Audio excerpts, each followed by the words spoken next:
Hey guys, it's me Kiana and welcome back to my channel. Today, as you can see from the title of this video, we are going to be doing my top 10 books that I have read in the year of 2018. I have 9 physical copies with me here right now, but I have one that I do not own a physical copy of, so I will just speak of that one now, and that is Save the Date by Morgan Matson.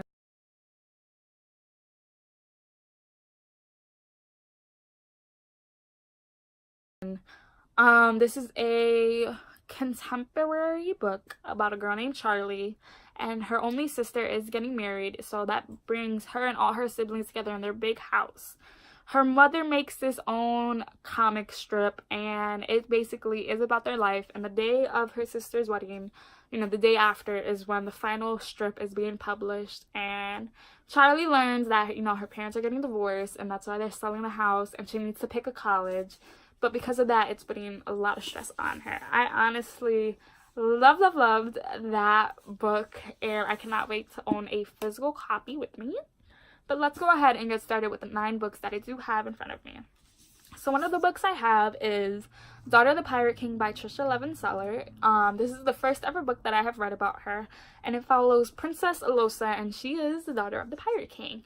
Now, before I explain any further, trigger warning for a rape. She is almost raped, and she thinks nothing of it because she uses her siren powers, because the second book is called Daughter of the Siren Queen. And basically, she has this all-girl captain, pirate crew, and she allows herself to get taken by this other pirate crew so she can look up on their board for a piece of a map her father needs. I absolutely love this story, and I gave this one 5 out of 5 stars. A second book I have here is The Dreadful Tales of Prosper Redding by Alexandra Brackett. This is book 1. The second book comes out, I don't even know when it comes back out, but I'll leave a strip right here. And of course, this follows a guy named Prosper, and on his 11th birthday, him and his twin sister, all of their family comes together.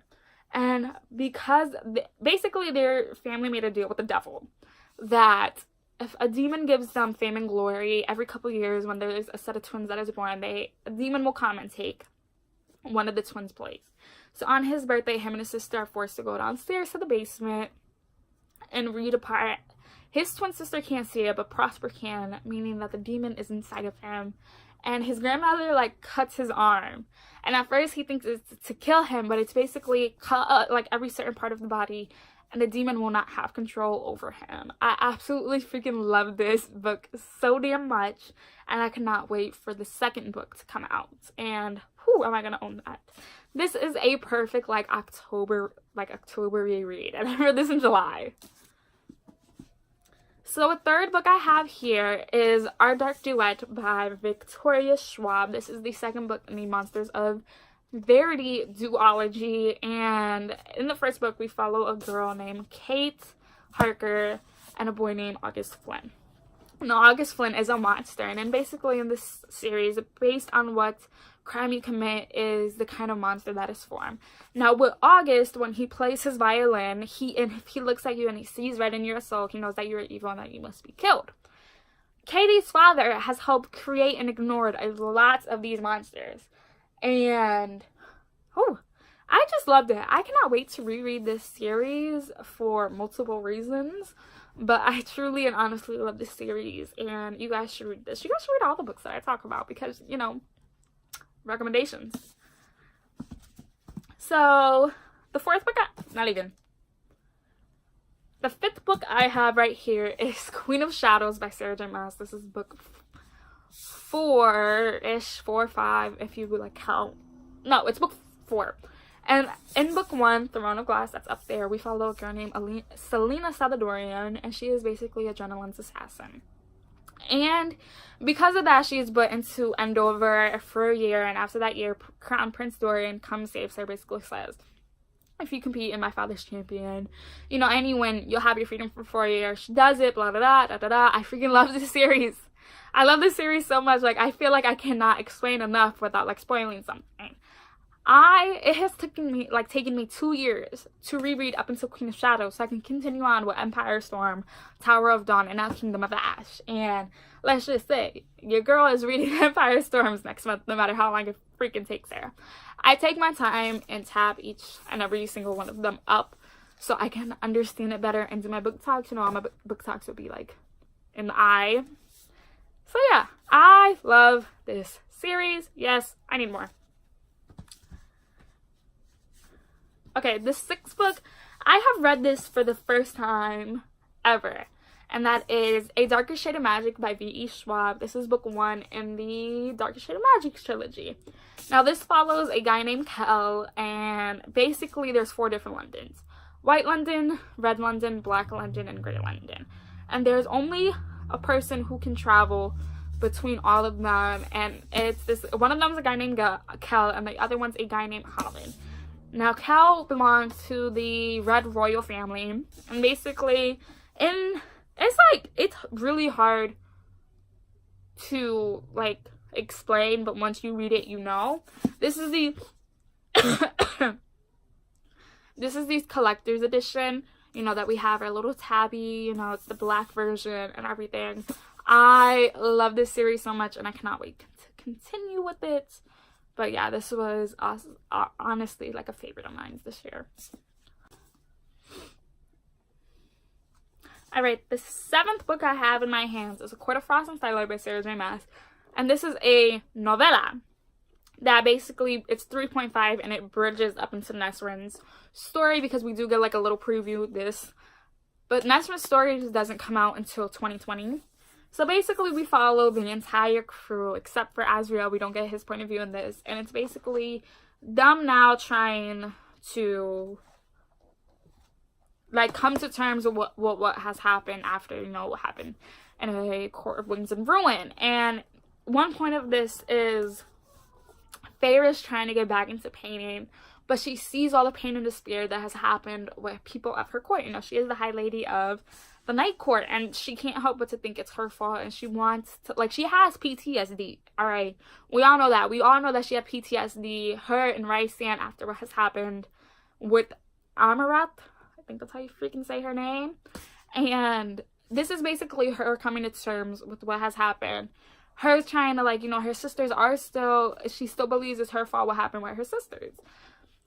But I absolutely love this. I did do a reading vlog about this. I'll put it in one of the corners, and don't blame me. That's my, like, first ever reading vlog. So, yeah. Okay, the 8th book. I can't believe it took me forever to read this, and I can't believe I thought that this was tabbing before I really tapped it. But that is An Ember in the Ashes by Sabathir. This is book 1 in the Ember of the Ashes Quartet. And this follows 2 different people. Laia is a soldier, Laia is a slave, Elias is a soldier, neither is free. Under the Martial Empire, defiance is met with death. Laia and her family do not challenge the Empire. They see what happens to those who do. But when Laia's brother is arrested for treason, she is forced to make a decision. In exchange for help from the rebels who promise to rescue her brother, she will risk her life to spy for them within the Empire's greatest military academy. There, Laia meets Elias, the school's finest soldier, and secretly its most unwilling. He and Laia will soon realize that their destinies are intertwined, and that their choices will change the fate of the Empire forever.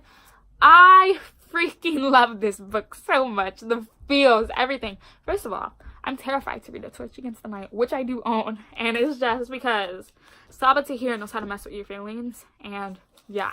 I love the series. You guys should read it. It's just, oh, it's freaking amazing.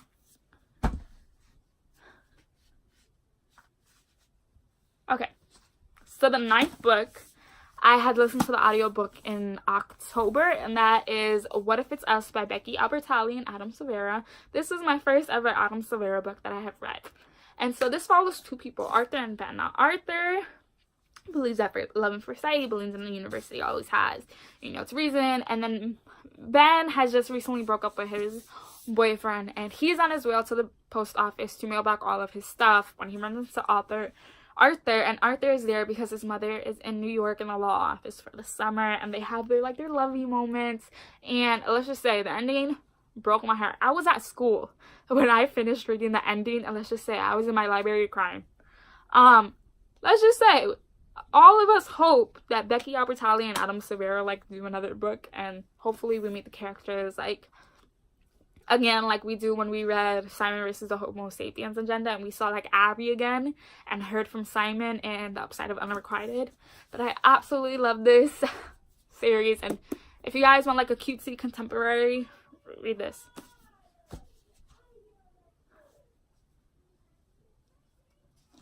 So the 10th and final book that I have here still, what is with this? This is not tapping. But that is The Cruel Prince by Holly Black. This is book 1 in the Cruel Prince series. I think that's what it's called. And this follows a girl named Jude. And when she was 7 years old, her parents were murdered. And her twin sister... I forgot what the hell... I think her twin sister's name is Taryn. And her older sister, Vivian, is taken into the court of Fays because the dude who has killed her mother and her father believe he is now responsible for these children. And they're raised basically as Fae, but they're not. And Jude wants to be like a knight. I think it is. It's been forever since I read this book, so don't judge me. And she basically has to go through all these, you know, trials and shit. And I just love it. The Wicked King comes out so freaking soon. Comes out next month. And I'm going to read this next month. Again. So, yeah. Those are the my top 10 favorite books of 2018. It is a lot. I am tired. My throat hurts from recording these 3 videos. And yeah. So I'll be leaving here 2 videos I honestly feel like you guys should go check out. Don't forget that I post Mondays and Thursdays. Don't forget to like, comment, and subscribe. And when you do subscribe, don't forget to click that little notification button so you know when I post or when I, you know, comment anything, post anything that is to your guys' concern. Don't know that this year, 2019 is going to be the best year ever. And I will see you guys Monday with a new video. Bye, guys.